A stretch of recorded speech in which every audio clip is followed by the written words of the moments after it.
Ryan, this is tough to see this video and to hear from residents who are now dealing with this. And I mean, this is the start of hurricane season, and it was a tropical storm. And the end of a nice holiday weekend, too. Exactly. And you know, when you're talking about potential tropical system, we were talking about last week about tracking this low that may be moving in and whatever, and it became more apparent late in the week that this could become something tropical. And then as we kind of went through time, it became a depression and very quickly became a tropical storm. And unfortunately, the track came, you know, right between the Triad and the Triangle, and really affected some large population centers. I know, and some people didn't get barely anything yesterday, and others, a couple counties west, maybe an inch or two, but substantially less. You get into the foothills and the mountains, they got nothing out of this storm at all. Here's a current position of it. It is a remnant low at this point, still the remnants of Chantal moving up the I-95 corridor.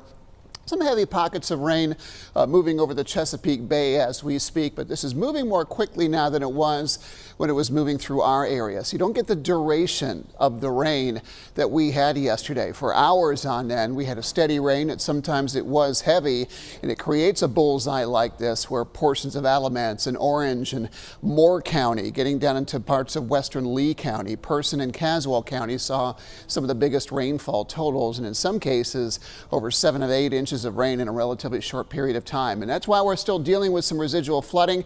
Caswell County still under a flood warning until 4 o'clock this afternoon in some areas into Virginia. This stripe is along the Haw River Basin. That caught the bulk of the rain, and that swelled very, very quickly, reaching major flood stage last night, and it remains at major flood levels. Now, the good news is it has crested. About 5:45 this morning, it reached about 32.5 feet. Since then, the river level has dropped about 5.5 feet, but it was so high that it closed down 4085 for several hours this morning. Police and state police had to reroute traffic for about 5 miles to get around the high water on the bridge that crossed the Haw River. It's expected to fall below flood stage later on tonight. Unfortunately, fortunately, I should say, we have a much drier day to deal with today, although there is a little bit of rain in the forecast. Current temperatures, they're warming up quickly. It's a steamy day.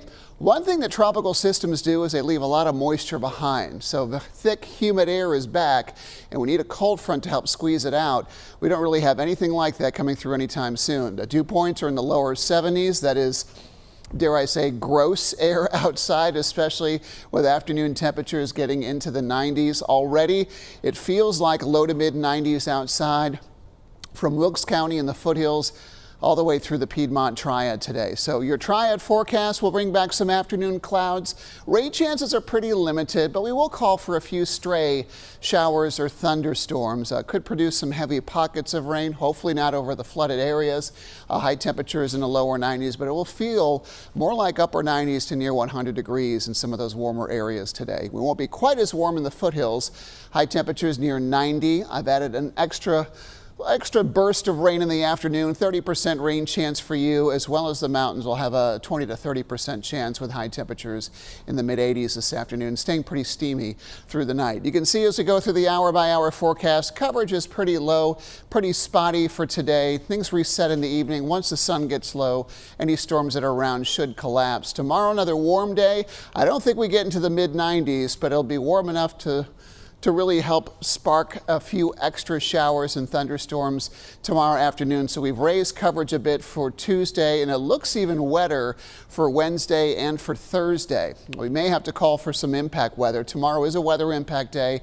The wind profile is enough where we could see a few severe thunderstorms developing, damaging winds, heavy rain, frequent lightning, and of course, localized flash flooding is going to be the primary threats there. 7-day forecast, warm and steamy weather with high rain chances staying with us mostly in the afternoons and early evenings for the rest of this week. Temperatures cool into the 80s, but we'll keep a storm chance around this weekend.